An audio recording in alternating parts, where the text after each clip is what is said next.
নমস্কার বন্ধুরা, travel and fan চ্যানেলে সবাইকে আবার স্বাগত। আমি এখন দাঁড়িয়ে আছি সাগরদিঘি স্টেশনে। আজকে আমার নতুন একটি ব্লগ নিয়ে চলে এসেছি। আজকে আমাদের গন্তব্য 51 পীঠের অন্যতম সতীপীঠ নলাটেশ্বরী মন্দির।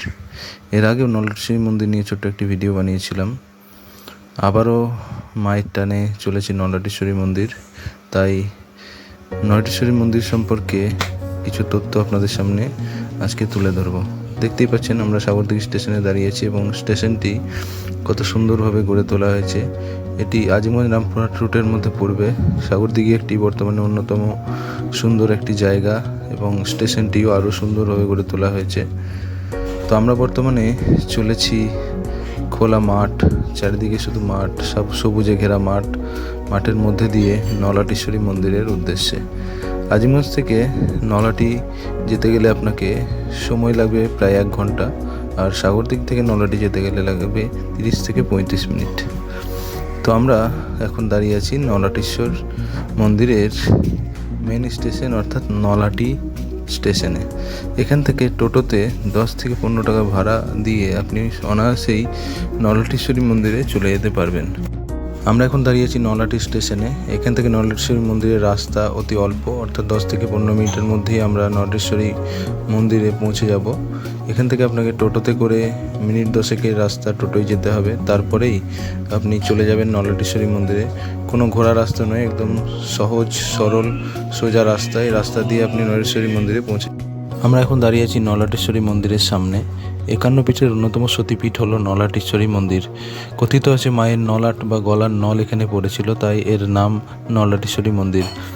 সতীপীঠের অন্যতম বীরভূমের নলাটেশ্বরী মন্দির। মা এখানে ত্রিনয়নী, কালিকা রূপে পূজিতা। পুরাণ মতে সতীর কণ্ঠনালী এখানে পড়েছিল। সেই কাহিনী অনুসারেই মন্দিরে মা নলাটেশ্বরী অধিষ্ঠান। মায়ের নামানুসারে এই জায়গার নাম নলাটির। সামনেই কালী পুজো।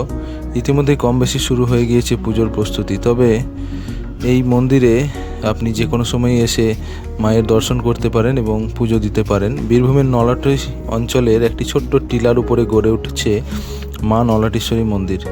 একসময় ঘন জঙ্গলে ঢাকা ছিল এই এলাকা। সাধারণ মানুষের খুব একটা আনাগোনা ছিল না। সেই সময় স্থান ছিল শুধুই তান্ত্রিকদের সাধন ক্ষেত্র। যদিও পরবর্তী সময়ে পরিবেশের পরিবর্তন হয়। এই প্রসঙ্গে মন্দিরের ট্রাস্টি বোর্ডের সম্পাদক শুভব্রত সিনহা জানাচ্ছেন, মন্দিরের বর্তমান রূপ রানী রাসমণির হাত ধরে। বিভিন্ন সময় এখানে হরিদ্বার, কাশী থেকে অনেক সাধুসন্তরা এসে সিদ্ধিলাভ করেছেন।